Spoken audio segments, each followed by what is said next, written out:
Okay, here we go. I'm really bust this man some tires. I love the smell of rubber.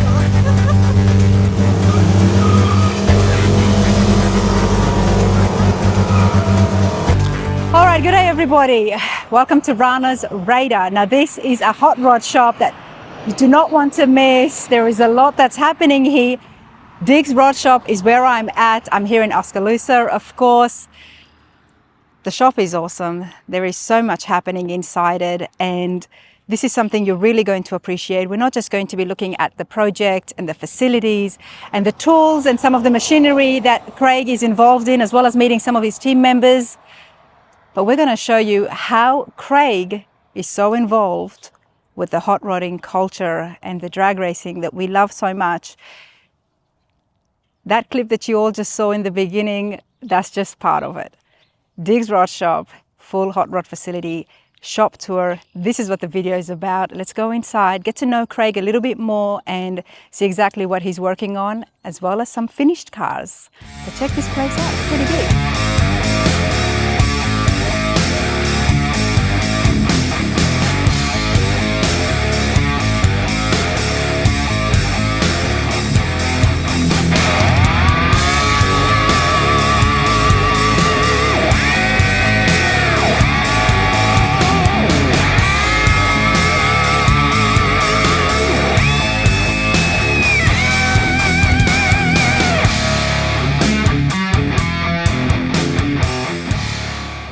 Let's go and find Craig. We got everybody here. Hello. Hello, welcome to Diggs Rod Shop. Thank you so much. So nice to see everyone. Yeah, would you like me just to introduce everybody? Yes, please. Okay, so you've already met Lucas right here. That's right. This is Scott, he's our project manager. Nice to meet you. JJ, or Justin Johnson, he's one of our Nice to meet you, fabricators, but he's JJ. also a body paint. I mean, he can do about all of it. So this is Brad. Brad is our official body and paint guy. So Nice to if meet you've you, seen Brad. any of the vehicles in the videos, he's the guy putting shine on them. And this is Cassidy, my right-hand guy, Kirkpatrick. I've already been interviewed. We have met Cassidy, yes. Yeah, so he comes with me wherever I go anyway. So Craig, it's good to see you again. I had to pull you out from the drag strip, you know. I had to. I was just telling those guys about how you cheated. I didn't cheat. You cheated when we raced, so it's all right. You told me take off whenever. You did. I couldn't catch her. You had a hot rod with you. She took off. I was like, she's gone. If you're not cheating a little bit, you're not trying. That's right. You're not trying. So. You got to win, right? It's about You did, winning. you So. won, and I'm telling you right now, I did. I told you to take off whenever you felt like it, and you did. So, all right. I'm happy to go back and we'll start back at the start line. I ain't gonna do that. You sure? I'll tell you what we'll do, because we were talking about you building a car, or a truck actually. Yep. And we'll invite you back, so when you're running like Top Fuel or something like that, build yourself a Top Fuel or Top Alcohol, something like that. So, Stay tuned, you never know. But hey, everybody, I'm super excited and I'm so happy that the team members, a lot of you guys are here. Sure. Usually the shop tours happens towards the afternoon when everybody's taking off. Mm-hmm. So, well, technically we only work Monday through Thursday anyway, so these guys came in on our off time just in case we needed something. So I'm glad that you are here, because when it comes to the projects, we've got the fabricator, body man. It's good to talk about the details and the skills and absolutely exactly what modification you guys have done. Yep. It's not always about me, that's for sure. So. We love you, Craig, though, so you're going to be right there with us. But when the hand's involved, I love to get to know the people who are really involved in it most of the time. Two mechanics too, but they couldn't make it in today. Yeah. Well, these guys are the ones that make it happen. I can build cars, and I have. But to get to where we're at, I can't do it with just by myself. You have to have a team of people, and so here's the team. So. Glad the team is here, but we are going to find out about Craig and exactly how Diggs Rod Shop came to be. Gotcha. But let's go inside and have a tour. Well, it sounds like you've got a good crew in here. Oh, we do. I'll tell you what, Rena, on record, I've been in management most of my life, from working for Pella Corporation to Pepsi Cola, so on and so forth. And I've never had such a crew that I have here. That's the truth. I mean, the best group of people that work for us right here. So. Nice. Anyway. Nice. And how many is there in the team? As of the 27th, we'll have 10. There's 10 that actually work here. Nice. So we just hired a new gentleman that's going to start in the body and paint, help Brad. We're getting a little bit of a bottleneck in there, and we're trying to speed up that process because generally people ask me, you know, how far are you out? Well, we can be out a year to almost 2 years on builds. Yeah.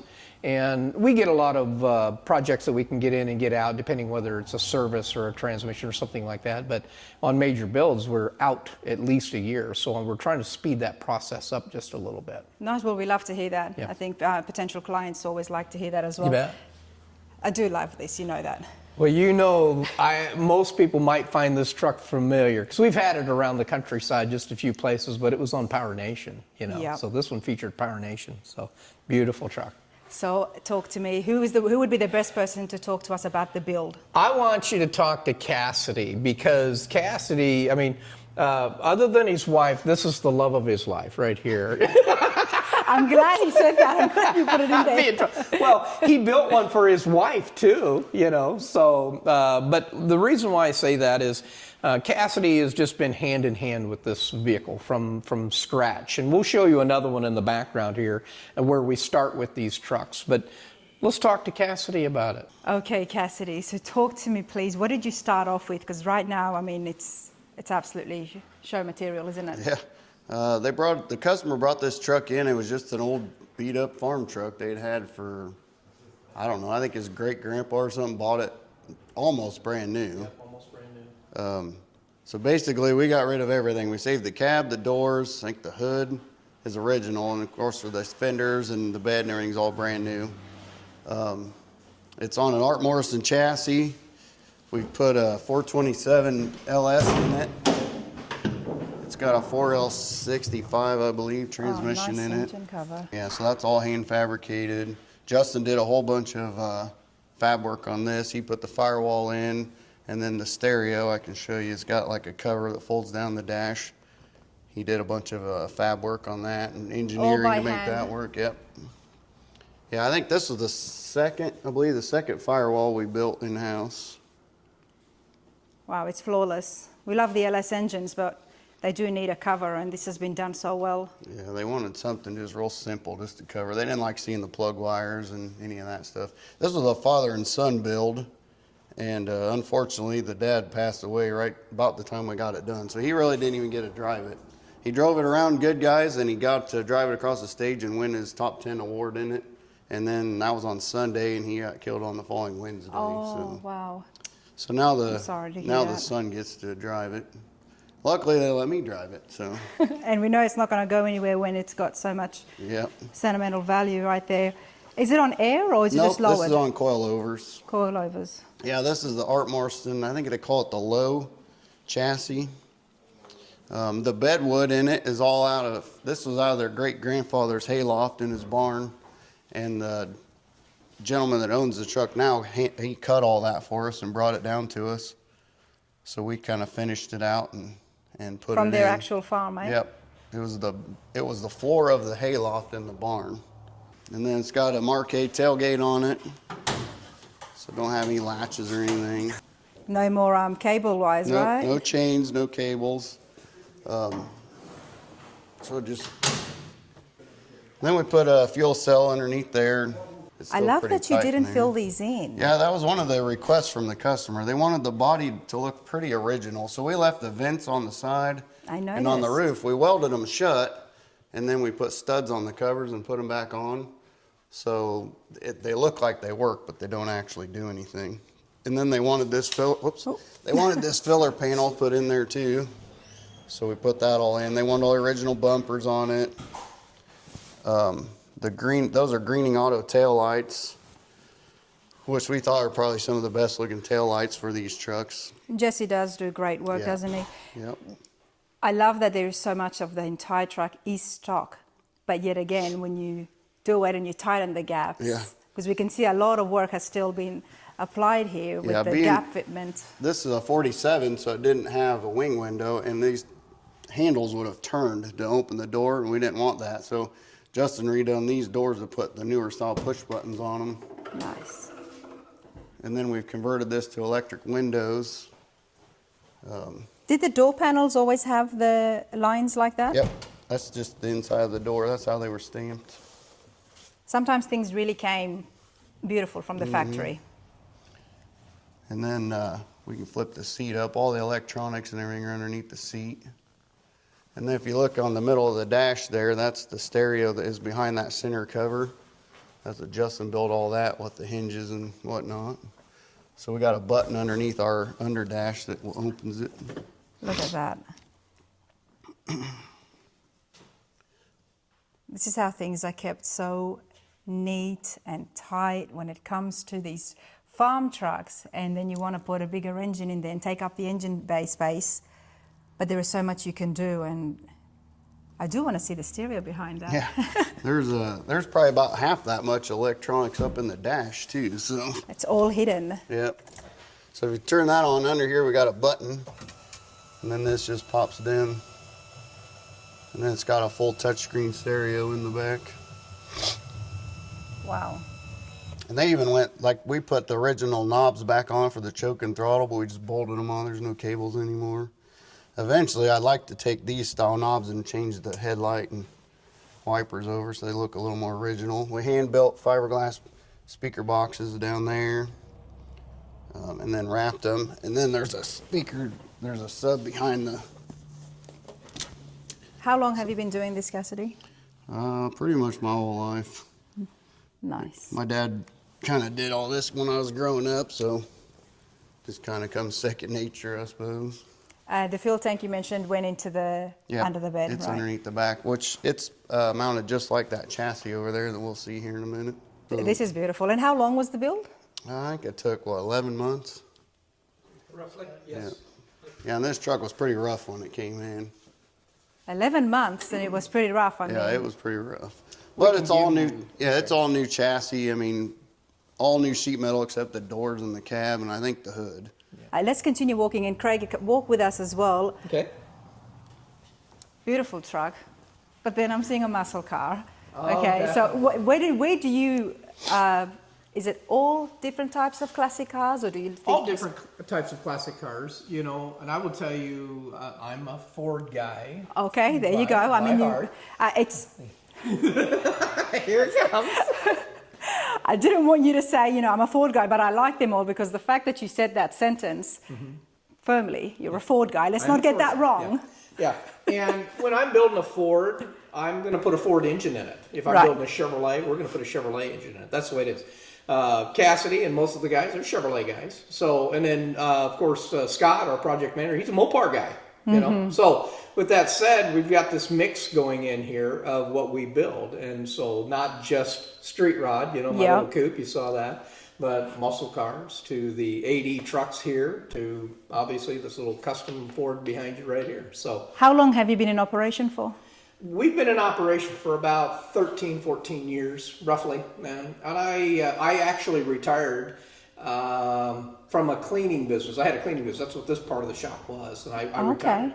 And then this happened. Just like that. There's a little story behind it because I literally, I didn't mean to start a hot rod shop. I will tell you when I retired. I was working on one of my cars that I had saved back, had the door open. One thing led to another, and you know, somebody would stop by and go, "Oh, I didn't know you worked on those." Well, I do, but I kind of do it for myself. And one thing led to another, and I started a business out of it. That's what I did. Humble beginnings, starting right from the ground up. And your dad taught you it? He was My involved? dad was a car guy. He wasn't as detailed, I would tell you, as I think that Cassidy's dad is, you know.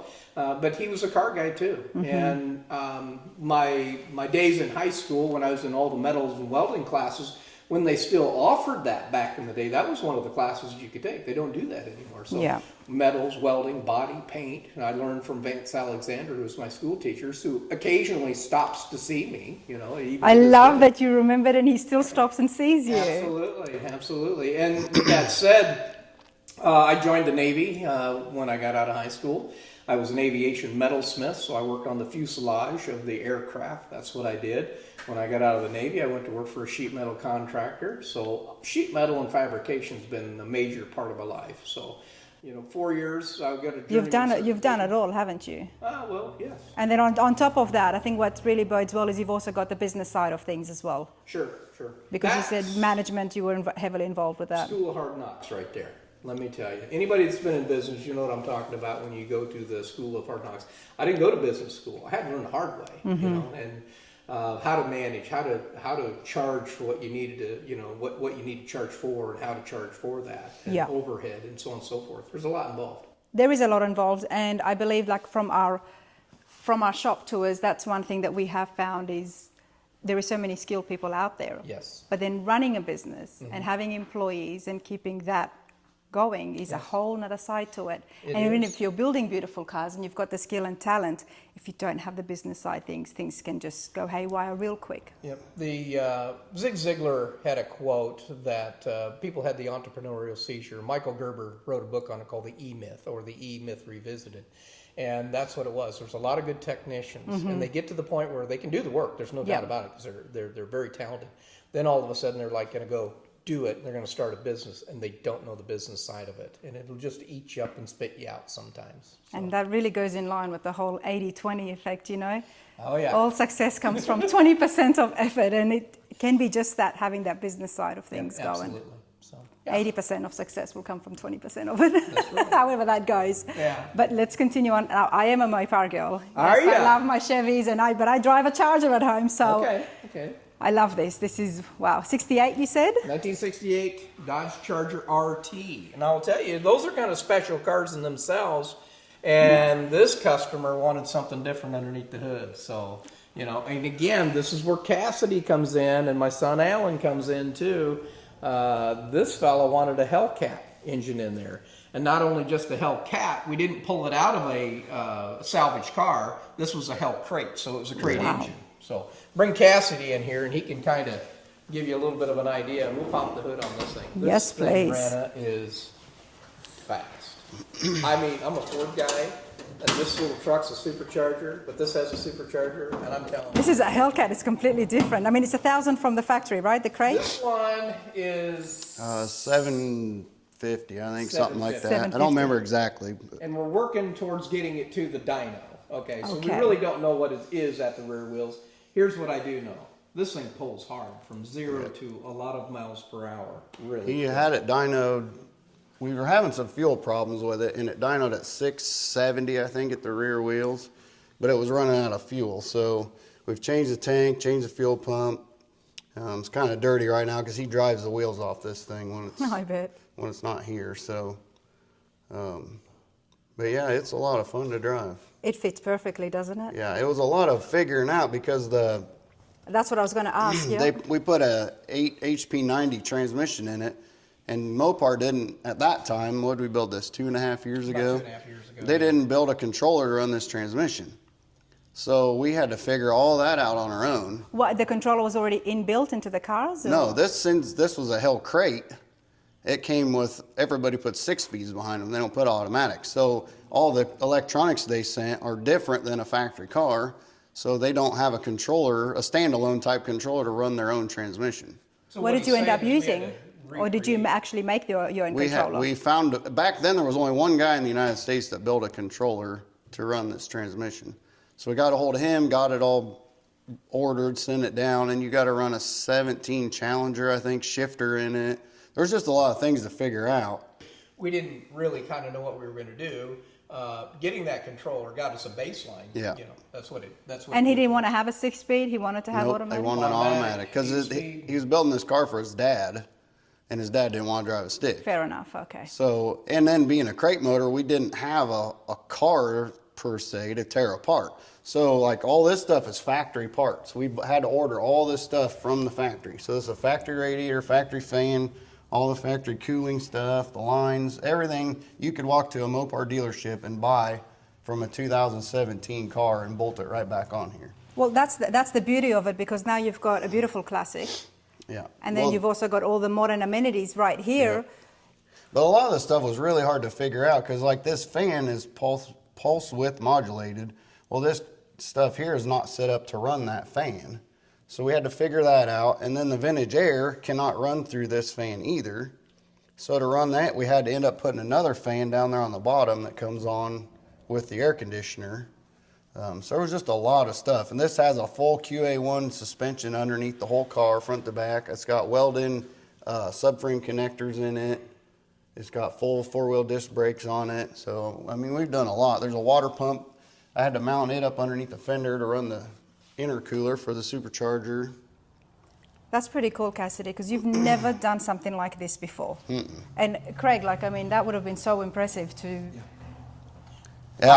What I'm telling you about the crew that's here, and I'm telling you, Rena, I've built a lot of cars, but I don't know that I would have ever attempted this myself. I wouldn't have, because I'm not in the area of all the fuel injection, especially, I mean, body control modules and things like that happen, especially like on the Mustang, that I'm familiar with. I wouldn't have attempted it. I would, though, with these guys. And at one point, Direct Connection was calling us and asking us how we did this or did that, or how'd you wire this, or how'd Did you go to school for electronics or engineering, Cassidy? No, you've just learned it yourself. Did it, yeah. Natural. I was a elite technician for Hyster, so I worked on a lot of electric fork trucks and stuff like that. But no, it's just kind of. Sometimes when you've got the head for it, if you've got the head for it, right? Like I've just done it my whole life. Yeah, and then Alan did a lot of the research stuff. Between me and him, we figured out a lot of things, and then I kind of did most of the work. And then when I'd run into a problem, I'd just go tell him, here's our problem, here's what we need to do.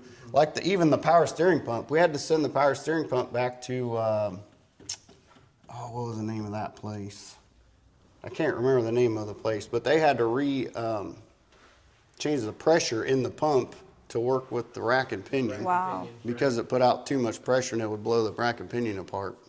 When did you know that there was things that you had to fix? Because as you're building it, did you have to constantly keep checking, keep testing? Well, it was so bad that this is actually a 2023 motor, and everything in the instructions were 2017. So when I went to start it, it wouldn't run.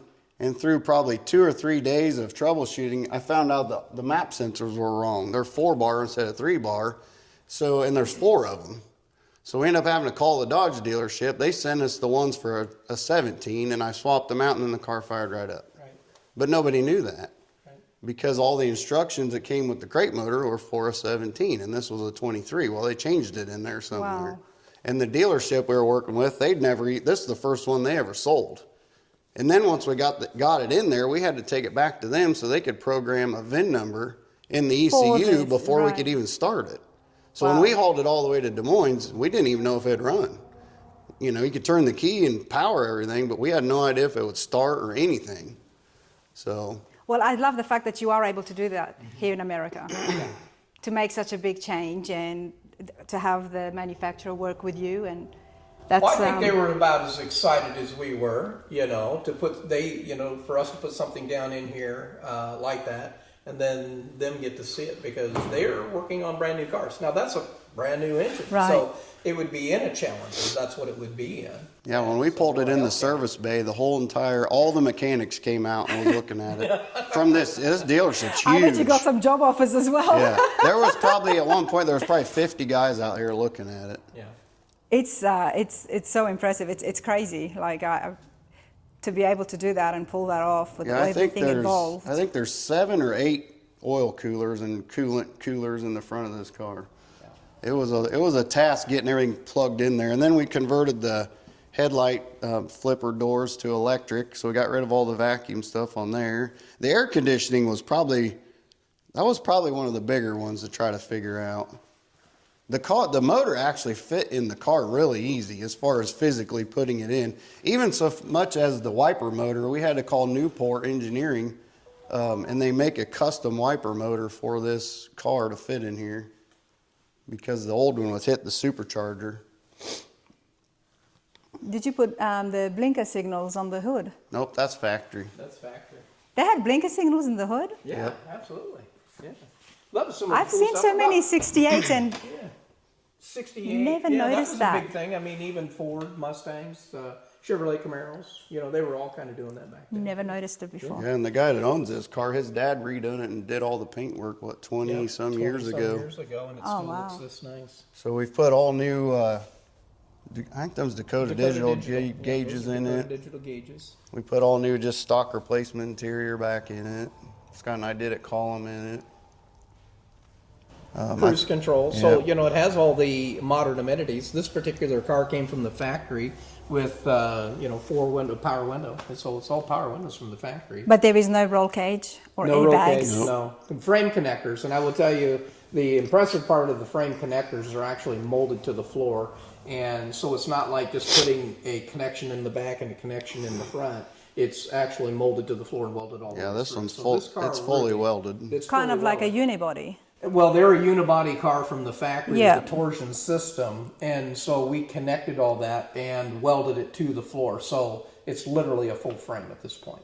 Yeah, and You it's have got to a have it. full Yeah. QA1 K member in it now. It's all tubular K member in the front. I mean, to be able to hold that, 700 horsepower, it's... Absolutely, and I mean, what I would tell you is this thing takes off like a bullet. I mean, there's no twist in the body. It just goes straight. Wow, beautiful. Let's talk about the chassis you got here. Well, the chassis, that's an Art Morrison chassis. Same thing that's underneath that truck. Yep. Nice. Other than the engine, that's the only difference. Well, and that engine's the blueprint.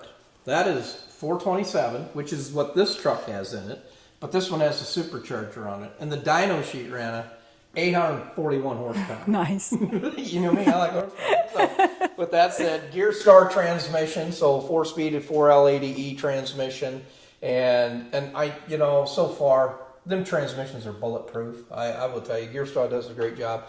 That blueprint, I'll tell you what, we have used several blueprints, maybe 10 of them, I suppose, at this we point. haven't had other. Yeah. The one small block had a couple leaks, but the thing was probably 5 years old before we used it. Right. But other than that, they've Sat in been the corner. they've been bulletproof so far. We're trying to get this one built. We've been trying to get this one built for a couple years now. So Seems like we always get busy though, and we got to go back to customer work. So this one Well, gets those worked guys on are in the ones free that pays time. bills, Right? so, yeah. Personal projects always stay back. Yeah.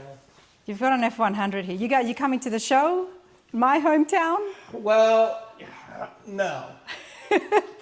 This will do really well. I tried to get to Pigeon Forge here Yeah. a couple years ago, and it was 2 years ago, and we were out tuning the truck, and I busted the transmission. We were headed that next day. We're loading this truck to go to Pigeon Forge, and we just didn't make it. And I have yet to make it there. And now here's the sad part about it is, Rand, I bought a racetrack, so I have to give up a few toys. This is headed to Indy, Mecum Auction at Indianapolis here next month. Let me tell you a little bit about this truck. This is a 1960 Ford F100.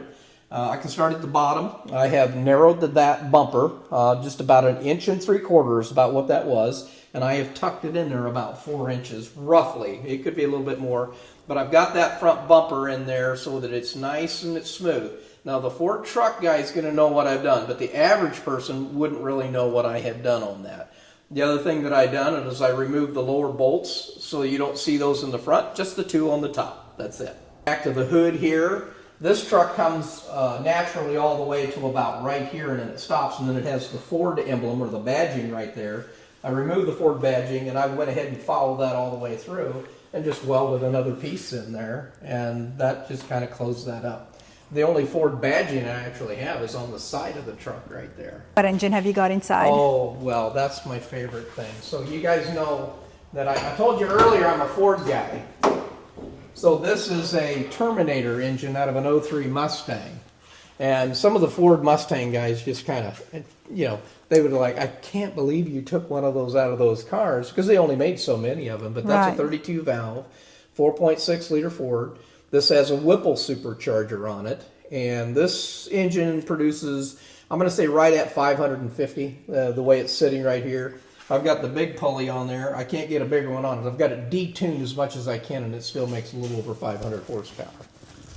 I love how it's sitting in the engine bay. Love Well, what you've done here.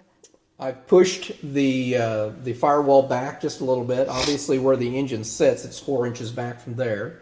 Smoothed the firewall up, took some of the pinch welds out of it, and just smoothed it up. Recreated the front inner fender wells, so those are all they're not factory, but from the factory. That's about where they would have sat, but they're custom to fit this engine. And then the radiator is actually underneath here, and let you check your fluid right here.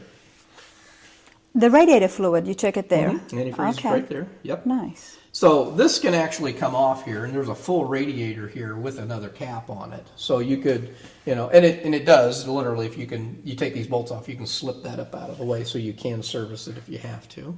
Nice. So it's running a stock chassis. I boxed it. I Z'd the front and lowered the back end also.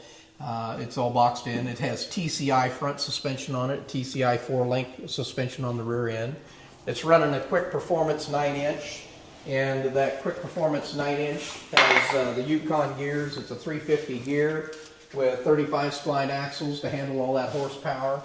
I told you, we were trying to get to the F100 shell with it, and I broke the transmission, so I called Tremec, and Tremec actually built me a transmission for this particular truck.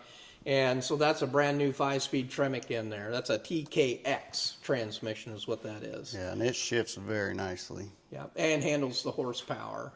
We got a company out of Des Moines, Iowa called Fast Shafts, and they built the drive shaft for it. So this whole drivetrain... It's practically all brand new, isn't it? It is brand new. And I guess that's what buyers are going to appreciate, knowing that it's got a full new drivetrain underneath. Well, if you look at the dash, there's no knobs on the dash at all, so everything's been smoothed out on the dash. I run Dakota Digital too. Here, let's roll this thing back, guys. We can just roll this thing back. It's kind of heavy, I will tell you. I added a lot of sheet metal to it, I can tell you that, and I'll tell you about that here in a minute. So you can turn the key on there. Yeah, so you go ahead and that way you can kind of see. So the Dakota Digital gauges are all in Get there out of your too. way here. Thank you. I like things like that. Nice. So everything's smoothed out. It's got a, we like that power. Well, we covered up the stereo in the 3100 over there, so my glove box is a power glove box too. And so the sniper module is actually behind the glove box. So you push a button, open that up, and there's your module for that. So. It's a lot of custom work. And when you're doing this, do you have CNC machines or? We do not. It's everything's all by hand. By hand, all by hand, all cut, fit by hand. I will tell you, these trucks came from the factory. They had vent glass, so they didn't have the solid piece of glass here. So I've changed all that. So that's just, it's power windows, and so there's no vent. But the other thing I would tell you, these trucks from the factory come across to a point, and right here, I will tell you, it's supposed to come this way and straight down. And so to give, how round this truck's, they call this the fridge, but it has some roundness to it. And you can see the back side right there, it's round. Well, I wanted the front side to contour with the back side of that glass. So that's all been cut out. Definitely a lot of work, but I do want to see the shop. I mean, if you're saying everything here is all handmade, hand fabrication. Come back here, watch yourself back here. The bed of this truck doesn't have any bolts in it at all, okay? And so I've got it held from underneath. There's 10 bolts holding the bed on here, but we hand bent this bed on that big brake back there. I'll show you, but that's hand bent, 16 gauge cold roll steel, and custom made for this truck. And you've got those invisible fasteners underneath it? Underneath of it, yes. The adjustable ones you can... Well, actually, I built a hat type thing, and the bolts come through there, so it's welded up underneath, so when you set it down, they bolt through, and it just holds the bed up. So. I mean, I absolutely love them because it gives such a more cleaner look to it, but this was done by hand, and look at the consistency that is... Yeah, and then he boxed all this in. This inner structure's all been added. Yeah, these are usually single wall panels, like the Chevrolets, from the factory. Well, I didn't want single wall, so I've added the double wall to it. So custom tailgates, Cadillac tail lights, okay? Folks at home, if you are a car enthusiast but you haven't built one and you just appreciate and enjoy the look and the drive of the cars, which is perfectly fine, and so many people do that. I did that too before I got too involved with people like Craig and Cassidy. It's a terrible habit. I mean, once you're in, you get really in deep, and I appreciate that so much because I can see how much work is involved in something as, it may sound small, like making that by hand, but it's not. Yeah, we were at a Good Guys car show 3 or 4 years ago, And there was a C10 Chevrolet pickup there, and the guy had done a suspended tailgate. So when you walked up to it, it's like, well, how do you open that tailgate, and what's holding it on? So, and Cassidy fortunately paid attention to what the guy had done. So when we got back here, I was like, hey, what are we gonna do about this tailgate? Because I actually had barn doors on this tailgate at one point. And that's suspended tailgate. When you say that, I'm imagining a tailgate up in the air, but obviously that's not the case. When you look at the tailgate here, and even when I go to open it, it's got a little electric latch here, so I'll open it. So when you look at it, it's just suspended right there by those two hinges, and that's what holds that tailgate all together. So when you go to close the tailgate, that's it. So it's just suspended there. Is the size coming into play here and allowing you to do that? Yes, yes. Yep. I like it. I've raised the bed on this truck about 4 inches too from, again, a Ford guy knowing this truck would know what I've done. Yeah. Average person, when you walk around this truck, it's just a 60 Ford pickup. You wouldn't know the details of it unless I pointed them all out. So it's subtle. It's subtle custom is what I would call that. I like this. Can I see it again? Sure. Just grab, here, right there's the button. Go ahead and push it. It was funny, I come in one day and he just chopped the back of it out and he goes, here, build me a tailgate. I'm like, okay. And he goes, I don't care how you just figure it out. Yeah. So this was actually the suicide door hinges that we'd had in here for the barn doors. Mm-hmm. So you'd see that on a street rod back in the day, like suicide doors instead of the doors opening normally. Well, that's what that kit was. And so there's actually 4 hinges because there's 2 on the left, 2 on the right. And I started cutting it all apart, and I was like, I just didn't like what I had done. Started over, went to Cassidy, and I said, listen, we got to figure out how to make this thing suspend with those hinges like that. And that's what he came up with right there. Yeah, we had to cut all this out, and then I made another plate sunk in here, so when these bolt in, they're flush. Yep. That way when the tailgate comes up, we can keep the same gap all the way around it. And it worked out pretty slick. If this hadn't been this wide, I don't know that we could have made that happen, but... Rana, I have to admit, these are 63 Chevrolet pickup wheel wells. So, okay. He's also got 57 Chevrolet mirrors on it, so... The mirrors people might have been able to pick up, maybe yes or no. Who would have known that the tubs in the back are from a Chevy? But hey, that is so cool, and I am spending a moment on it, everybody, because one of my pet peeves is the cables on the tailgates. Sure. And what do you do? That's the thing. right, and there's some nice hinges out there. Mm-hmm. Yeah. But then again, now there is no hinges. No hinges at all. So, and they're a little looser than they were, but I can tighten them up because it's a friction hinge, basically is what it is, and I can slow that process coming down if I want to. But anyway, you can put a gas assist. I'm guessing you could do that. You bet. But then again, you're going to have something on the side. Well, unless you put it underneath the bottom with like an arm. Yeah. You could hide the shock underneath the bed. But this doesn't get used like a truck anymore. I will be talking to Cassidy after that. But hey, this is pretty brilliant. Check it out once again, everybody. I love the double exhaust outlets, and then of course Cadillac tail lights. Yeah. How much are you hoping? 200,000. 200,000. That's my reserve. That's the reserve. Okay. I hope it goes more than that. That's what I really. But again, I'll tell you, we're in a market right now. Obviously, fuel prices going up, and we've got a conflict going on.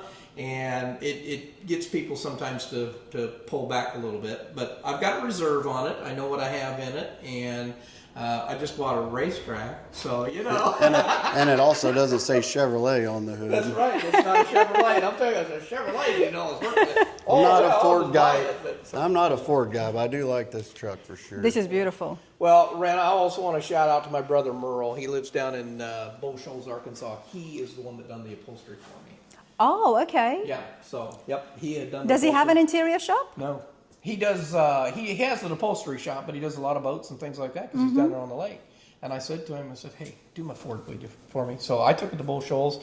This is some of the cool stuff that he did. And I haven't got it finished on the backside, but I can just pull this door panel right off of there. Don't worry. Let's do that again. That's why I'm not live. Let's just do that again. Okay. You say when you're ready. Go. Okay. So what the cool thing about this door panel is what he has done with it, is you can just grab this because he did it with magnets. And so you can see the magnets there and you can see the magnets on the door panel itself. And so it goes right back in place. That's pretty cool. It is cool. But he actually works on yachts and boats. Yes, that's what he does. He was a parachute rigger when he was in the Navy. very familiar with upholstery and sewing and things like that. And he actually did the headliner too. Headliner and everything. Which The is headliner very thing. different from boats. You know, they don't usually have Oh one. my goodness. Yeah, what a hassle that headliner was. When you look at it, it's like, oh, that's nice, that's simple. That's 7 pieces that he had to recreate from behind that. Oh, wow. And to put that in. So yeah, he's just done a great job. Here we have a plasma table right there. So anytime we want to recreate a part, we tie it into this. As a matter of fact, here's some of the pieces that we actually recreated for the trailer to get the door to go up and down. We made some brackets with it. So that's our plasma table. We've got one of our old benders right there. If you come around here and look, you can just see all the pieces that we just keep throwing those pieces up there and cut out and cut out and cut out. But bracketry, and it doesn't matter whether it's 1-inch steel or 20 gauge sheet metal. That's pretty clean for plasma. Yeah, it is. Yeah. And then aluminum also. So there's a piece of 3/16 aluminum. So any person who's coming in to get something custom made, you know, you don't necessarily need to go and spend the money to get it computered from CNC or and 3D printed. You can actually make it. We can do it. We can Yeah. recreate almost anything. I don't know. We haven't found anything we haven't been able to recreate. I don't have in this shop a lot of fancy, what I would call tools. I shouldn't say fancy. I mean, I like CNC. I like, benders and things like that. But Yeah. I come from old school and we do it all by hand. This is probably maybe the neatest thing we have. This is a electromagnetic brake. So it's like a box and pan brake, and you can bend anything on it, you know. The old school box and pan brake, we call her Bertha. You know? Yeah, they get By hand. yeah, that thing gets used every day. Yeah, so anyway, it's not a high dollar piece of equipment, but it gets the job done. And remember I said on that Ford pickup, this is the brake that we actually bent it on right here. And so this is inconsistent all the way through, so I had to go through after it was all said and done, and all the little nibs that it left in it, I had to straighten all that out too. So a lot of labor of love in that pickup. But you got to appreciate it. You know, they're not going to make it like this again. Nope, not at all. This one's a 1958 brake, so it's been around that long. Yeah, it's an old brake. It's a good one. Let's check out some of the projects. You've got a cab here. Well, we talked about that chassis that was sitting there, that Art Morrison with that supercharged blueprint stroked 427. This is the cab for that chassis right there. So open the door on that. You guys have been working on gapping and fitting, huh? Yes, we have. And you know all about that. No, I don't. I look like I do, but I don't. So Cassidy can tell you a little bit more about what we've done here. I can And see you've changed the door latches here. Yeah, we put the Ultima kits in, then instead of bolting them, I actually welded these in. And then I took the door relays and swapped them from side to side so we could flip this arm down to fit in the channel, because normally they would have ran up here. Right. And then it hits the door panel and you put the door panel on. And the tracks did not come into play at all here? You had to notch it just a little bit to Right. get around this. And then we switched this one over too to push buttons, and we're running the LS Fab billet handles on it. Nice. And then it's got power windows in it as well. So, and then this was the prototype we built for our bolt-in underdash. But on this one, I welded it all in so we can smooth it out and do the body work on it. I do like the underdash ideas because they just really neaten and tidy up everything. Plus, it adds a lot of room to, for AC and stereo speakers and all that. We got the vintage air mocked up in there. I've got most of the holes and stuff filled in this one. I was working on door gaps and seat fitment when we kind of got pulled off to go to this Torino over here, but we widened the center of the firewall, inch and a half, something like that, to go around the supercharger pulleys. I've got all the tracks put in for the wind lace. We just kind of went around and cleaned up some of the openings in some few spots. This cab was really nice when I got here, but to the level we're trying to take this truck, it needed to be just a little bit better. I love seeing the projects in motion, as they're getting built, everybody, because you can see just how well it's done underneath the shiny paint, and to see all the mechanisms, and you don't get a chance to see that when it's all finished. We try to keep at least our followers up to date on our projects. So, Yep. I try to every Monday walk through and do a little bit of a video, but about once a month I'll do a walkthrough of the shop, and that way they can continue to see the projects progressing. Dick's Rod Shop, everybody. There's a link right here at the top right-hand corner for the channel. But what a great idea for even your customers. Sure. Well, they can go on and they can actually see their automobile being built. We send them pictures, and obviously with the invoices that go Yeah. along with it, but they literally get to see their vehicle being built on the YouTube channel. It's really cool. For potential clients who are looking to come to you to get something built or even worked on, can you tell me some of the processes? The budget is the big thing. You know, there's a lot of folks that go to car shows, and they're looking at these really beautiful cars out there, and they have no idea what it costs. So to work through a budget is where I would start with everyone. You know, sometimes they have the champagne taste with the beer budget, you know, so to speak. I like that. But you know, we have a lot of folks out there that a sentimental automobile, which is this one right here. We'll get ready to go to that Torino here in a minute. And they just want their car, and we walk through what it's going to cost, and then the process is the sheet metal, all that fabrication work, which I know you're familiar with, and then there's chassis work, there's engine work, transmission work, the rear end, the brake system, the steering system. There's so many components that have to go into these builds, and so that's where Scott comes in. And Scott's our project manager, and you saw his Challenger sitting outside there. Was that his? That's Okay. his car. Yeah. Yeah, he's our Mopar guy, you know. So with that said, he'll walk you through that, and then not only will he walk you through that, but then he'll also bring you to Cassidy. And Cassidy, you know, he's our shop manager. That's what he does. So he manages all the guys here. You know, if there's a question that obviously you know by now by asking the questions to Cassidy, he's very, very familiar with a build of an automobile and the intricate parts. So Cassidy can actually say exactly how long, how many hours involved would be to make a modified part that the customer is requesting. He's our hands-on guy right there. You know, I manage a lot. I build a lot of cars too, but these guys are everyday hands-on. And so with that said, but that's his job too. Yeah. And same with Scott. That's his job too, to manage that project also. And I love that, because so long as there is no changes, the estimate that they get roughly would be the estimate that they would be finished with. Absolutely. If there's a change, I have what's called a change order work form. That's what I do. So, hey, this is not going to work that we thought. And I'll give you another example. When you're actually talking about price, and then I would always say to me, okay, when we get this thing taken apart, especially if we rotisserie sandblast one of these, and that's what happened with this Torino, boy, That's when you know. I've seen less holes on a screen door. You know what I mean? And we drove this car in the shop. Yeah, 1970 Torino. JJ, why don't you pull in here real quick too, because he's our fabricator. He works with Cassidy hand in hand, but he's had his hands all over this car here. And I'd say it might be 80% new and only 20% original car. JJ, come closer to the Torino, mate. That might be quite generous, actually. So it's been sandblasted. Yes. What does it look like? It was rough. I mean, it looked. It looked like cheese, Yes, Swiss yeah, cheese. yes, it was a Every lot. component, well, it was an Iowa car, and if you know anything about Iowa, we like to use salt back in the day, and before they used a brine, but we used salt. And this car sat probably for 20 or 30 years in a barn with a dirt floor, so did not help matters at all. So everything on it was just rotten. Yeah, like even this flat piece of sheet metal right here was rusted out. It was that bad. Underneath that, okay. Cleaned mouse nests out of just about anywhere they could put it. In the frame rails, everywhere. It was.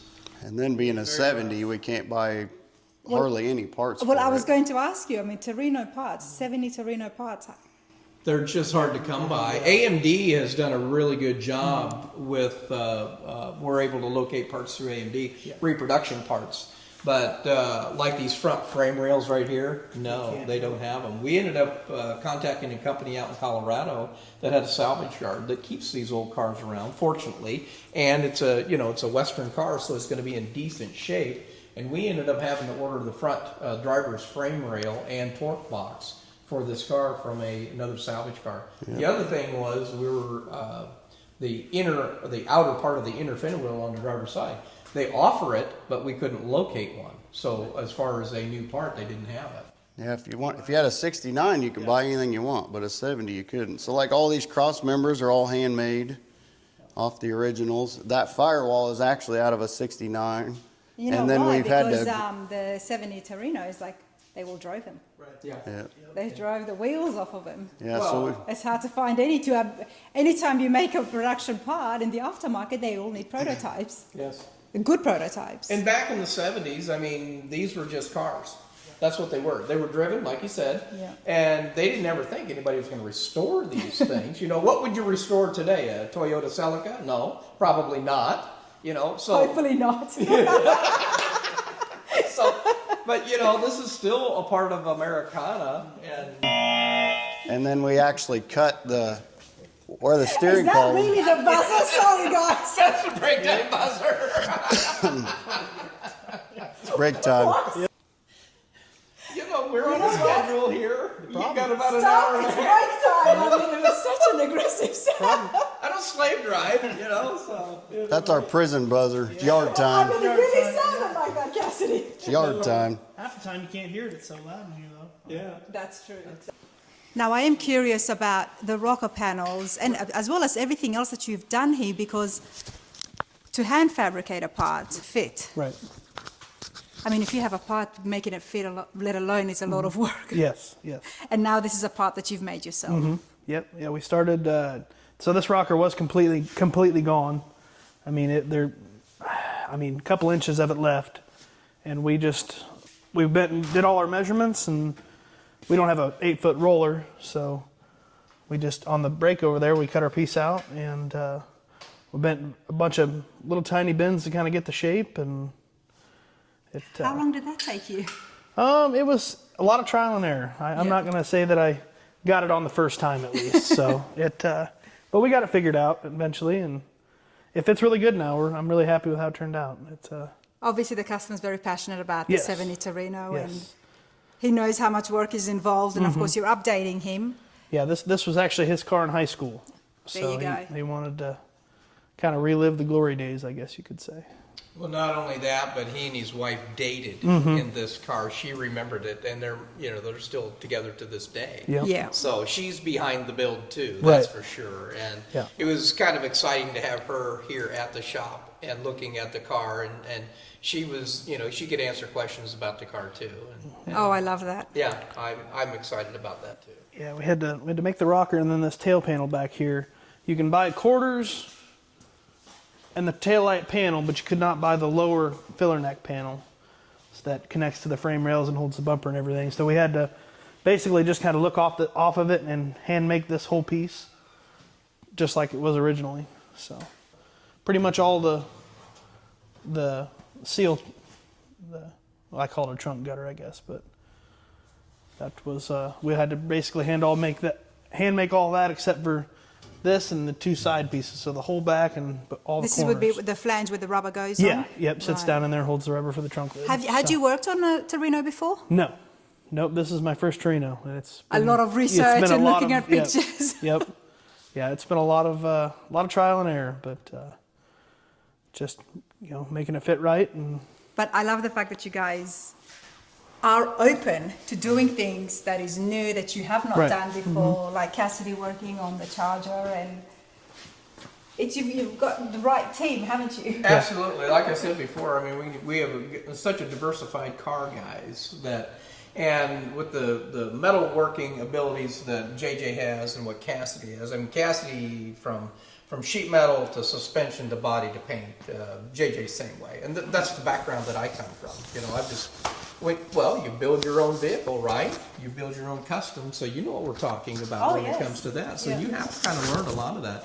I'm just fortunate to have so many in one place, and there is a market for it in our area. Now we work with a lot of people, out of state too, but even in our area, because this is one of the locals right here. Yeah. With that said, it's nice to not have to be the only guy Yeah. to know how to do that. You can always bounce something off of Cassidy or JJ or myself, even Scott. Our Mopar guy, and we don't hold that against him. So. Well, some Poor days. Scott, he needs to come and stand next to me. I'll be on his team. Goodness. He's garden digger the old shop dog.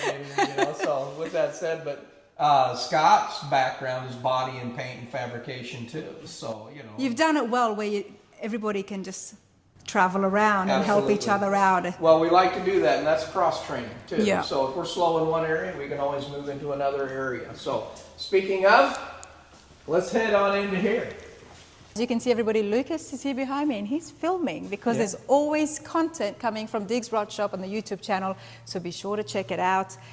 You've got some panels with entering the body shop, I'm guessing. Those are for the Torino. So that's the hood for the Torino. These are the front fenders for the Torino. So Brad has already kind of worked these over a little bit. And they've had to go back on the car after getting some of the work, some of the fab work done, and then bolted back up. And then we've had to modify them, you know, just a little bit. But yeah, the hood is, you know, it's probably in its, Brad, where you at? First, second round of primer on that? Yeah, I got a final block. Yeah. You had a final block, so it's close to being painted. To think for a car that's so much, what you said, 80% of it had to be touched and redone, but look how nice now the panels are Right. starting to look. It'll go back on the car at least one more time before it's all finished. Because we still got a little bit of work to do on this fender. We want to gap all the front end. Now that we replaced that frame rail and everything, we still got to make sure all that fits. And we got to get the driver's side door gap to the fender fits. Yeah. But it's nice to, anytime you see something in primer, it gives good feelings, right, everybody? Yes, oh, Especially absolutely. this one right here. Yeah, That's a this- pretty big paint booth you've got. Well, thank you so much. Matter of fact, It's huge. Well, you can turn get a this truck around. in it, that's for sure. Yeah, That's what I'm thinking. yeah. So yeah, state of the art, you know, climate controlled air paint booth, and it's not a downdraft, but it is a side draft, which I prefer myself. I don't know the difference, so. Yeah. Well, downdraft, you can drive over it, and it pulls everything to the bottom of the floor, you know. Okay, Yep. can I see? I'll turn the light on here. You're going to see where I've got my Harley hidden right now. Sad, isn't it? Goodness. I parked my Harley in here, so anyway, but Yeah, this is big. yep. You've got a Harley in here, and you're out there with Look a at the street dust rod on it. the Yeah, drag look at the dust strip. on it, though. It's and- sad. It's just terribly that I got dust on my Harley. So that's our paint booth, and nothing in it fancy right now, but we're getting ready because Brad's working on this one. Now this one come out of the fabrication area, and again, between Cassidy and mostly JJ has worked on this particular car.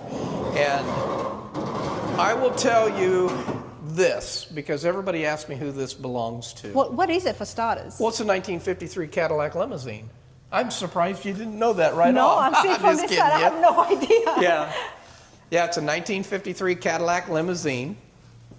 It has a custom chassis underneath of it, built specifically for this car, so I'm sure that's a one-off chassis. I'm not sure who the chassis builder was. Who did we? We got the name up front, but I can't remember. It's nobody I'd ever heard of before. Yeah. They actually built a chassis for a 53 Cadillac, but they had to extend it to make it fit the limousine.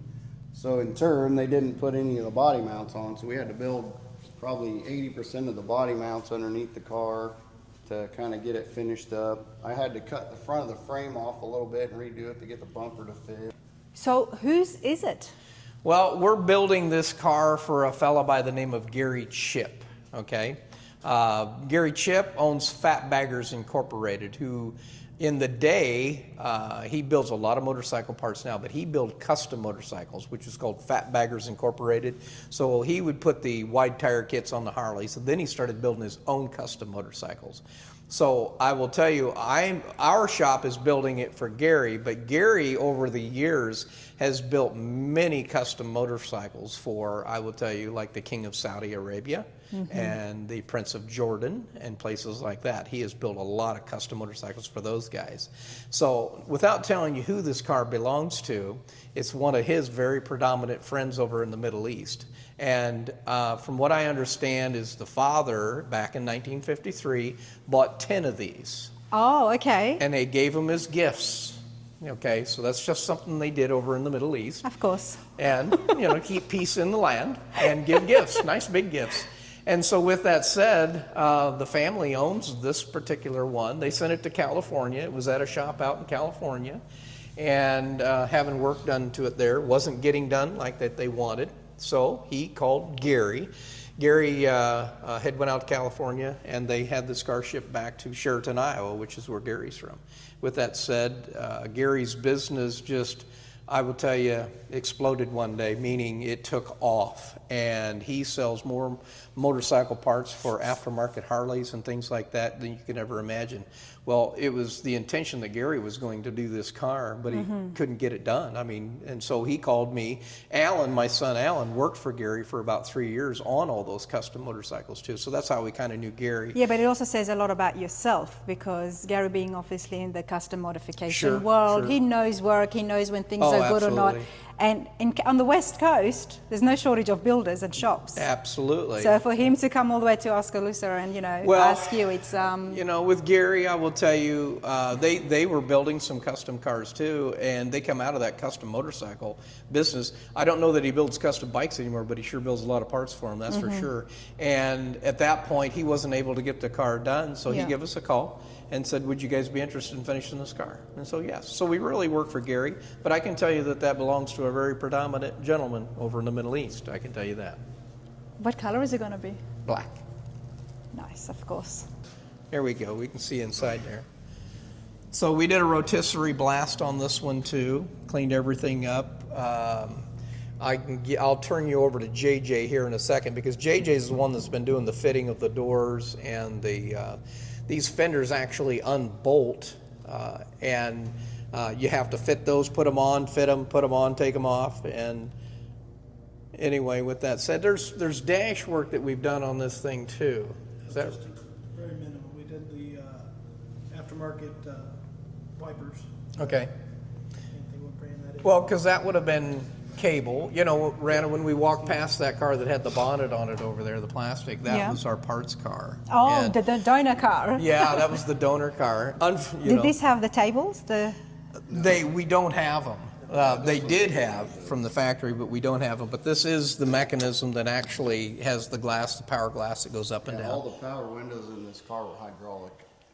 Because they had chauffeurs most of the time when it Yes. came to these. So we had to convert everything over to electric to put all the power windows back in it, because they had hydraulic. And you are going to have the, what do they The call partition. it? The Yeah. partition, yep. Privacy glass. Yeah. Yep. And we got rear air in it, so the back and the front has its own air, and the back will have its own air. Yep. I mean, it looks, I love seeing cars again in primer, in bare metal, and this looks great. Yes. And I we're can just, see where it's going, and they're going to love it. This is going to be, when is it going to be finished? oh, I don't know. That's the big question everybody asks. When's my car going to be done?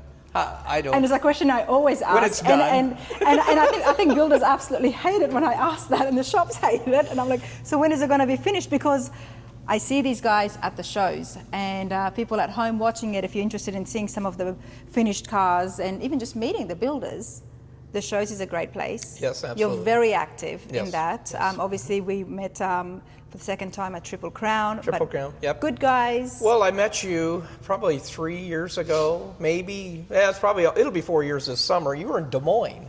Yeah. At Good Guys in Des Moines. Yes. Yes. That's where I kind of met you the first time. Last time we seen you was at C10 Nationals in Tennessee. That's right, Yeah, yeah. That's where Okay. you looked at my Yes, wife. but don't look at me. I'm at every show. You're at every show, yeah. We so- did 23 or 24 shows last year. There you go. So most of the shows out there, Diggs Rod Shop is there. Yes, absolutely. And you've always got some brilliant finished cars. Thank you. I appreciate that. There's a lot that happens here. I mean, Well, we're busy. I love the variety. It's We're like, a honestly, working shop. That's what we are. You who would have known that this is, I would say this caliber of hot rod shop and custom shop and restoration shop, right here smack dab in Iowa. So we're here. Love it. Let's continue on. Okay. And it just continues on, everybody. Well, you asked me how big the shop was, and I told you it's all a little over 17,000 square feet. And most people going by, well, when they look at the shop, they don't think that there's this much in here. So, with that said. There is a lot. And there's a whole paint booth on the other side, everybody, but something has caught my attention. Yeah. 1963 Avante R2. That's what that is. That is a fiberglass car, and they produced, I'm going to say a little over 2,000 of these back in the day. This one happens to be 289 cubic inch, which is a Studebaker engine, It's supercharged from the factory. That's what it makes the S model out of it right there. Yeah. And this car, again, was just a mess when it came in. Matter of fact, from the factory, most of the parts didn't fit on them anyway, just because they were fiberglass. And you get them out in the sun, and they just kind of moved wherever they were going to move, I will tell you that. Right. So, with that said. But again, this was a gentleman's car. Him and his brother were always going to restore it.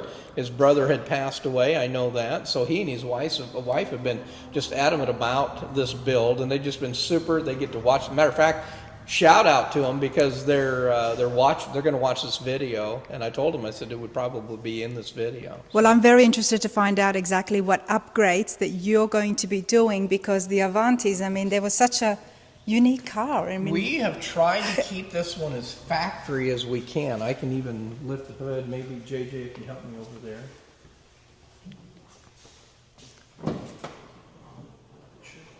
So, yeah, there it latched. So from the factory, you know, you're seeing mostly everything factory, from that stainless steel right back there to the chrome valve covers, the polished intake, and that supercharger. Brakes over, by the way, Rana. Say it again. JJ just made a statement. go on. It was the fastest production car in 1963. 1963. Yeah. They set a record at the Utah. And there were errors. Yeah. That's what I'm saying. Like, are you fixing some of those factory errors? We have. We've structurally taken care of a few things. Bolts, the way the bolts come through the floorboard and into the frame, they just rotted out. So we've had to reinforce all that too. And You've put reinforcements? yes, we put reinforcements in it too. So, and then all the fiberglass all the way through it. We'll see. We'll see what happens. Has fiberglass, do you think, in your opinion, changed over the years? And Absolutely. Yeah. They know how to structure it now to make it so that it's. These are the early stages. Matter of fact, in '63, even the boat industry was still making wooden boats, and so like in '67, '8, 9, 70, early '70s, the boats were making them so thick, Yeah. because they didn't know how the fiberglass was going. They learned from the auto industry that they needed to thicken it up. Yeah. And so anyway, that's some of the difficulties, that they had with the Avante. Yeah, and this car had been wrecked in the front, and somebody patched it back up years ago. So Brad had some. Brad's right there. Come on over here. Brad, tell us a little bit about yourself. Oh, put me on the spot. I'm still learning. Yeah. Yeah, I learn every day. And it's never going to finish because all the cars are going to be different. This first time with fiberglass, that's for sure. How did you find it? It was itchy, Itchy? very itchy. And not just the actual fibers. A lot of itchy fibers. And who knows what the shape of a Studebaker or Avanti is, I had to find it all. It ain't like you see them every day. Although there is a gentleman and his wife brings one of these to a car show around here all the time. It's a white one. Looks just like it. It's only two I've ever seen in person. White would have been a little easier. Yes. You would have been able to hide some things, but hey, this looks really good. Oh, thank you. If this was the first fiberglass work that you have done. We're working on getting the interior done in it now, so hopefully it won't be long and we'll be able to get it up, get exhaust on it, and then we can kind of start tuning the carburetor and take it for a test drive. How many times would a test drive take place during the build process? Oh, we like to put the first 100, 200 miles on an automobile. And the reason why we do that is to work the bugs out of them. Even though all this work has gone into it, new wiring, new suspension, new engine, new transmission, new everything, there's going to be quirks. There's no doubt about it. And this would be before paint and body? No, we'll have it running. It already runs and drives. We know that. Okay. So we'll do all the paint and body. We'll get all the upholstery done. Everything's done. Then once it's at the 99% stage, we'll take it out and start driving it at that point. So we're confident with our work, nice. as far as the wiring. It's all been tested. Yeah. We know it all works. And then you take it out and you drive it. That's where you find your maybe an oil leak or something like that, and figure out all those little things that need to be done. That way when we hand it to the customer, it's just ready to go. There might be, an adjustment here and an adjustment there, but again, we warranty all of our work, so they just bring it right back. And we usually retain that customer at that point too, with all the work in the future that's going to need to be done with the automobile, whether it be brakes, tires, shocks, whatever it is. So You warranty your work. Tell me yes, more. absolutely. Well, I will tell you, if you allow us, to do what we know how to do when it comes to the sheet metal, I'll warranty that paint job bodywork for 10 years.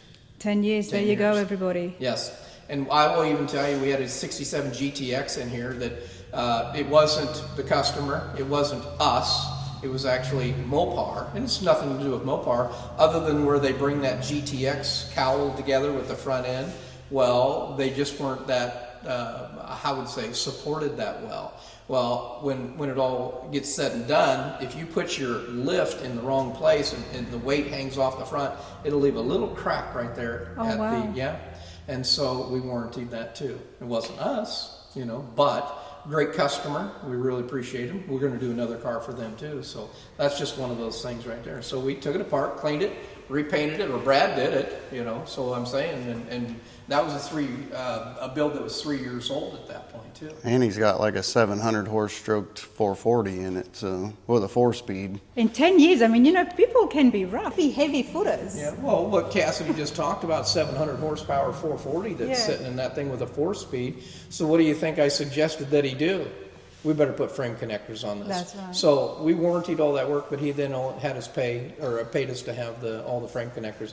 Probably should have been done in the first place, but Yeah. it was just one of those deals that he didn't do that, man. So You know, yeah. when it comes again to business tips, the most successful shops out there have got the repeat clients. Yes. Happy customers are those repeat clients. Absolutely. And to give them the reassurance, because it is a lot of money and it is a hobby. We keep saying that over and over again. They don't have to have this, but to drive off with the car that they've just spent, you know, hundreds of thousands of dollars on, Right. and know that it's under warranty. I'm going to enjoy this for the next 10 years, and if anything was to go wrong, I can just come back. Absolutely.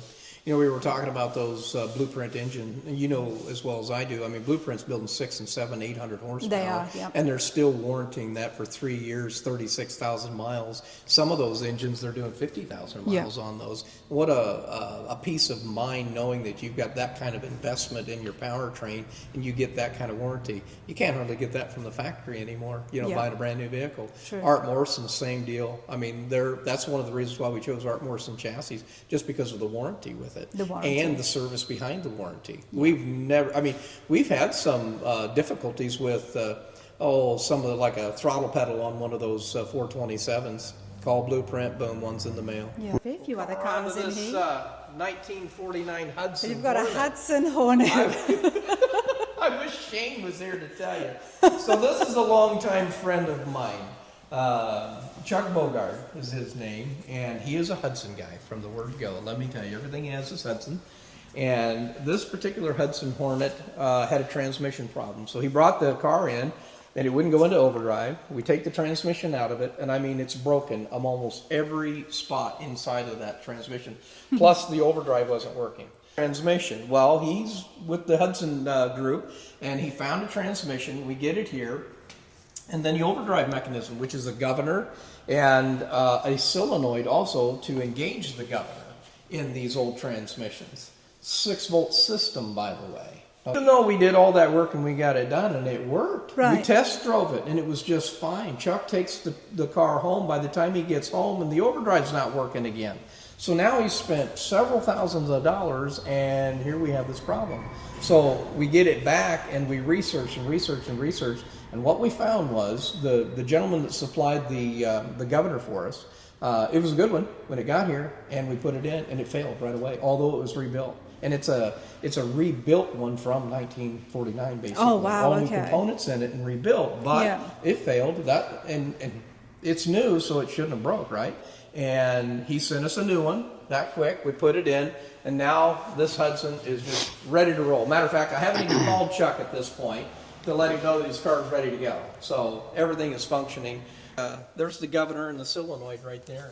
And there was so much broken stuff in there, I don't know how it worked at all. There was teeth missing off the gears, and bearings were bad. Yeah, we don't even know how it moved. It was so bad. And the funny part is this is a Hudson transmission, and this is a Borg-Warner overdrive. They're not actually the same deal. So obviously the car had been molested beforehand, right? No, Well, that's it was a factory, Wait, but from the they're... factory came Yeah. like that? Factory, yes. That's interesting. Because I think Isn't you that could crazy? get them without overdrive too, so it was like an add-on. The really funny part they didn't make is their own. he looked all over, finally found a transmission, brought it to us, A week later, he came in, he goes, you know, I was out in my shed the other day, and he goes, I uncovered this motor I forgot I even had, and there's a transmission bolted to it. So he had one the whole time in his shed, and he didn't even know it. Solenoid and the governor Yeah. that we've been looking all over the country So he for. ended up buying another one, and he had one in his garage the whole time. He'd forgot about You it. gotta love car guys. You never you know do. what they have in those garages. Tell me about this. Okay, motor. so I the haven't reason seen why I this. wanted to pop the hood on this, this has got the twin H power in it. And if you guys remember the movie Cars, Doc Hudson, well, this Yes. is the Hudson Hornet that was actually underneath the hood there. And it was a real deal. So it's a twin carbureted flathead engine in there. And so you get to look at something like that. You just don't see these very often. That's really cool. I mean, twin carbureted, twin air cleaners. They went to a lot of work. And you know, the old Another a Hudson. flathead. Yeah, it's a flathead, 6 cylinders. Even stuff like this, the wipers are ran off cables. And they're wide open, no covers on them or anything. I mean, that was just part of the deal back in the day. And it's vacuum too, so literally when you were stepping on the throttle, the wipers would quit. You know, so you let off, you get your vacuum back. But he's kept it. He's kept it. Everything. I mean, you look on from the outside, it looks beautiful. Right. It's obviously been repainted. You know, we were talking about. But like you said, know, diehard. Hudson man, and what do we do here at Diggs Rod Shop? Well, not only do we do customs, but we restore. Plus, we work on these things that are so hard to find anymore. You know, so the other thing I would tell you, this is a positive grounding system too. What does that mean? Meaning, and you know how we have a positive and negative battery, and you got your negative cable that actually goes to the frame of the car. Well, this system here is positive, so the positive goes to the grounding of the car. So it's backwards of what you would think it would Did they be. just do that to be difficult at the time, or Well, no, actually, that was the was thing that- of was the that the day. case And of all Chevrolet is the only cars one that did never that? did it. I think so, believe, yeah. I think that was just kind of standard back in the day. Yeah, back It in was, the day, okay. yeah, in the 40s, you know. in the so. 40s? And Hudson, and I think maybe Studebaker, Packard, those guys kind of did that too. So you kind of got to know, are you working with a positive grounding system or a negative grounding system like the modern cars are to this day? The other thing, this has been upgraded to 12 volt. And so when you're dealing with that governor and that solenoid down there, that has to be transformed down to 6 volts. So if it's got a 12 volt system that's been upgraded, you got to transform back down to 6 volt to make sure that stuff works and you don't burn that up. So you kind of got to know these things. Yeah, And absolutely. when you've been around a while, you know, you remember these things. And it's just something I grew up with. I know Cassidy grew up with it. What I'm appreciating the most, besides all the talent and skills I'm involved in here at your shop, Craig, is the variety and the versatility that's involved. So, I mean, Absolutely. from trucks, Chevys, you know, Fords, then you've got the muscle cars, you've got the Chargers, and you've got absolute, you know, rare cars, and then even harder cars to work on. That's usually some shops do tend to stick with a certain type and style, but no, there's a bit of everything. A little bit of everything. Like I said, these guys are Chevrolet guys. They're familiar with everything on Chevrolet. I mean, and they know Ford and Mopar too. Scott's the Mopar guy. I'm the Ford guy. And fuel injection and all that modern stuff between Cassidy Was and that Alan. your goal when you first opened up the business? I did. It wasn't until, I would say, my son Alan came on board that he starts pushing towards the fuel injection and the Holley sniper systems and things like that. And then Cassidy comes on board, and so now we're really pushing in that direction. So that, I wouldn't say I so much had vision for that, but I saw that developing. And so I have a tendency to step back and just let those guys go. The shop just naturally evolved. Naturally evolves. Now, I did not meet Alan. Tell me about him. Well, Alan is my son, who is half owner of Diggs Rod Shop, and he is currently in Iraq right now, serving our nation. So I won't tell you where he's at, but he is a sergeant first class, and his job is in the infantry, and he kind of blows missiles out of the sky. That's what he does.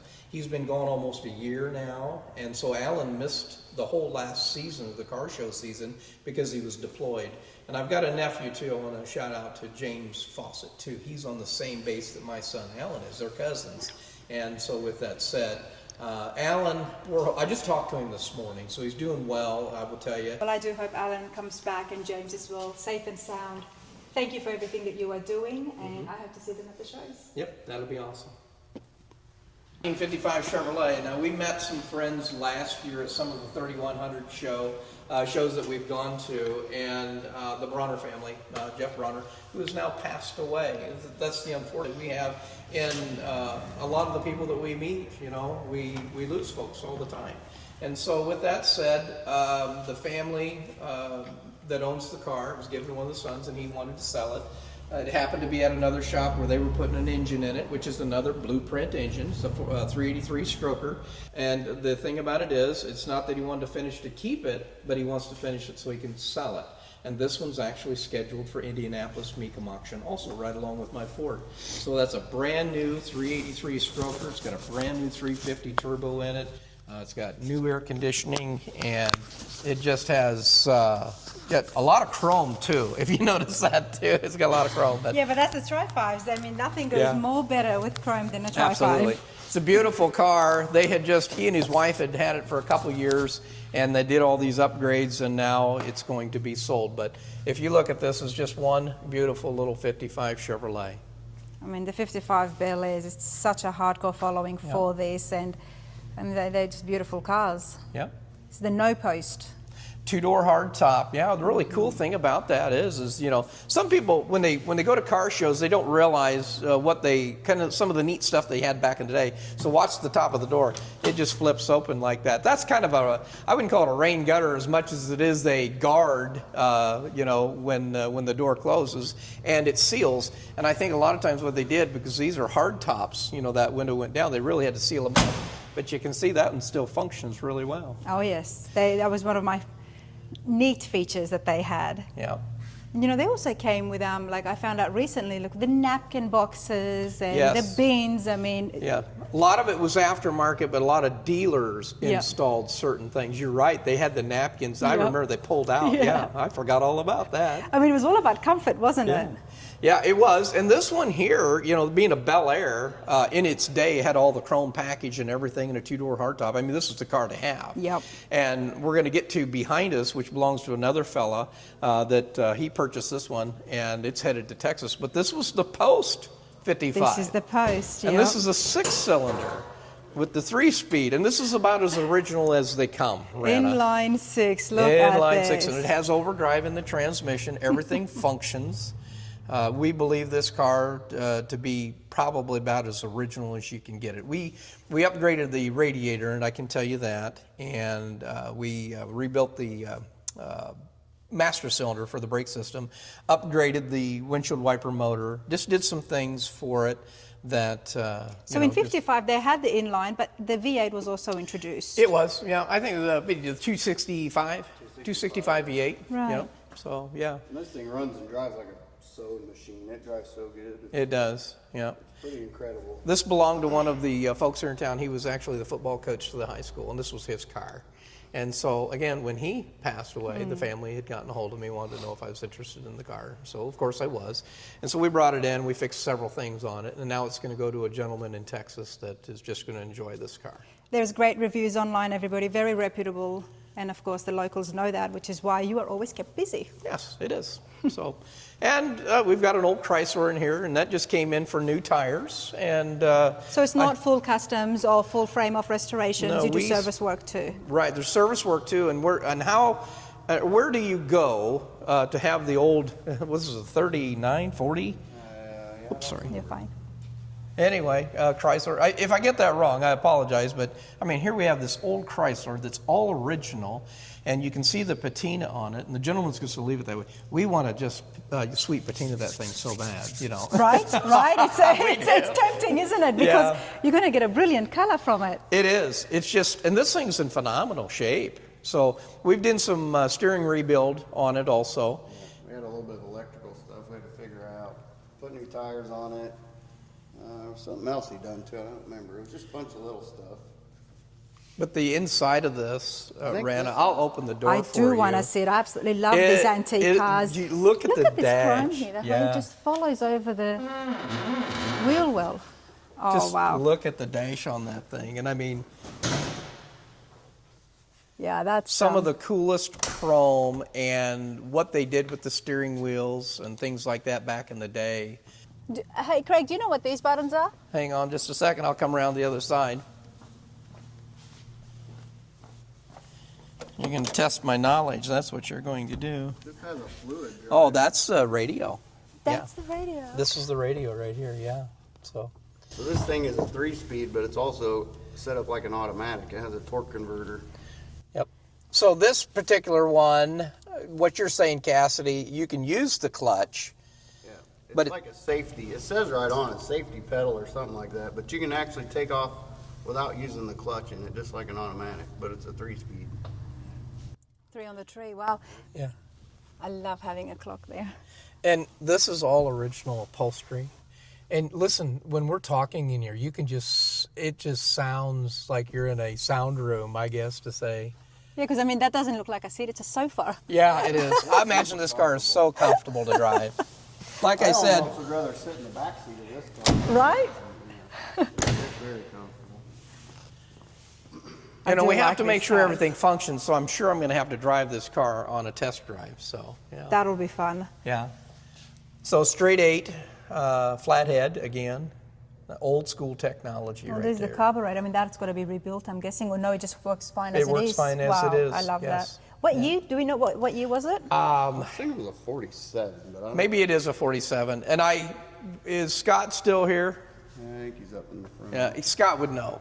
And again, if I don't know, don't punish me, but I don't always manage the projects. That's what Scott does. You know, I'm doing other things, a lot of times in the business. In the world of YouTube, we'd rather have your thoughts on what you think about the shop, what you think about the project and the cars and the Yes. memories that it brings to you, rather than critiquing, because Exactly. we all make mistakes and no one makes more mistakes than me. Look how ginormous this radiator is. That's And a the good shape word, of it. ginormous. And it follows the contour of the car. Look at these things. Even these are Big cute. old horns, yeah. Yeah, I mean, this radiator up here on the top of that thing's, what, 5 inches wide? Well, they thought, they've got an inline 8. It's Yeah. massive. They thought that they had to make it bigger as well, I'm guessing. Yeah, you never know what's going to come through the door at this place, that's for sure. Well, we're glad to have those customers too. You all should know that I'm pretty nosy. So as we're walking back towards reception, I notice a whole other room. Now, I'm not going to tell too much about it, but there is a lot that is happening here. Yes. Parts being produced. Yes. Yes. Craig, you're a very busy man. Yes, I am.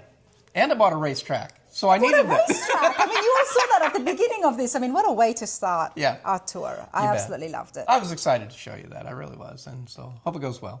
I think it's going to go fabulous. We have to keep in touch with Craig, keep up to date with all of the socials as well, because that racetrack, I'm guessing mid-27, end of 27, there's going to be a big bang of a party or a launch, Yes. something to really show it off. And on top of that, such a big facility here, so many projects, such a big variety.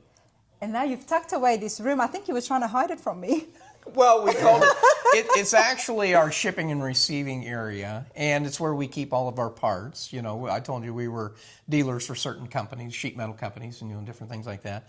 And we even produce our own part, and actually several parts too. And I will also, while we're talking about this, I'll have Cassie go ahead and pull one of those bolt-in underdashes. When we were looking at that 48 in there, that cab, Yeah. and you said you'd like that extension in there for the AC system. Well, it got to the point where we had so many guys say, "Where do you get those?" Well, we actually make them, and so this is the bolt-in for that 40 or that 3100 series Chevrolet pickup. So, We yeah. also Not- make this in a universal that's 60 inches wide. So it And can you be could put applied in like for a a square C10. body or Yeah, square anything body you want, C10, really. whatever you want. So. It's just flat all the way across the top there. So that fits the contour of the original dash on the 47 to 53 Chevrolet pickup, and they can just bolt it in. That's old Digger making the noise in the background right there. He's so cute. He just, just came and grabbed a plastic bag. he just took off with But- it. So. Folks at home, the awesome thing here is, one, this looks great. Not always do we see parts that get custom made that are then available to the public. And I'm always asking, so, are you reproducing that? But here you are, you've made something to customize it for the customer. And now it's available for everybody else as well. Absolutely. And not only that, but we went to the trouble Cassidy did because he was putting one in his wife's truck. And so with that said, if you still use the cowl vent with the lever, Well, we've made an extension lever too, and I think we probably have one, yeah, running around here somewhere. Well, Digger probably took off with it right there in that box, Lucas. Yeah, Show we one of have those. the semi. So the cool thing about it is, Rana, right there, so you can actually bolt that, and it comes with the knob. Check it out. Yeah. So you can get underneath the dash extension. So This is a big piece that is getting made and available to the public. Another big piece is the bed. the box sides for the 80 trucks, and there's a lot of guys out there, especially in the 80 industry, know that we build a box side. One of the difficulties over the years has, we were talking about that stake pocket availability at one point, and we couldn't get one. At that time, there was a couple companies offering them, but I didn't like the import. And the import's still available, but there are so many flaws in that imported one. The metal is, I don't think, how do I say that? It's inferior metal. Yeah. And there's ripples, and there's just the profile isn't correct. And They're things not like that. made by hot rodders. No, they're or not. car builders, and that's why it's awesome when you guys do make the parts. And I'm always trying to get it out there because you test it. You've got a fabricator, here who's very passionate about it. Absolutely. And obviously would be going over it and over it 100 times to make sure, because he's had the trouble of parts we not tried to fitting. put on a set from overseas, and it took us 4 hours Well- to put two stake pockets on because they were fit so poorly. I'm glad you said that, Cassidy, because what we ended up doing, there was a company that went out of business, is what it was, and they were a supplier of one of the better ones here in the USA. Yeah. Although they were the supplier and they had the better ones, we still had labor, which is the killer a lot of times in a fab shop. I mean, you can get a ton of labor in something, and that's what the customer's always asking. How much is this going to cost me? Well, I can buy a part off the shelf and just go ahead and bolt it onto something, but even we were talking about your fenders, you still have to modify and get everything that you're trying to get when it comes to that perfect fit and finish. With that said, the stake pocket was one of the problems that we were having trouble getting a hold of. So when that company went out of business, I did looks really good. I did my due diligence and bought every stake pocket I possibly could buy in the nation. I am not, if it was on eBay, Marketplace, Facebook, you name it, I bought it. And even, some of the major companies through, Classic and Chevy the 40s and LMC, I bought theirs too. And so what I did when I got them here in-house is I started looking at all what I would call, I'm not going to say flaws as much as the inconsistencies, what I would tell you in the stake pocket. And so what we did was we started investing in our own stake pocket to produce for that 80 truck, that 47 to 53. And that's what this is right That is here. what that is right there, yeah. And so we've even went to even more extent to modify that. We have 400 in stock right now, I will tell you, and these are very, very nice.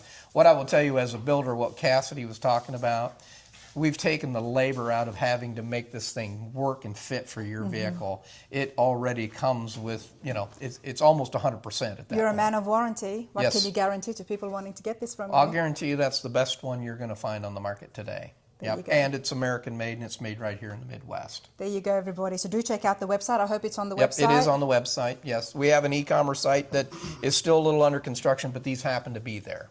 And we're still trying to build bed Yep. sides too. We just haven't quite got that far yet. That's the tough one. We can We build do them. have some over here, and we can build them in-house, I mean, but they're... the perseverance, and I love it, that the vision is just, I love it. It's aggressive, but it's good. Yeah. You're out here, not just the cars, the drag strip, you're very involved with the hobby. Yes. It's in your blood.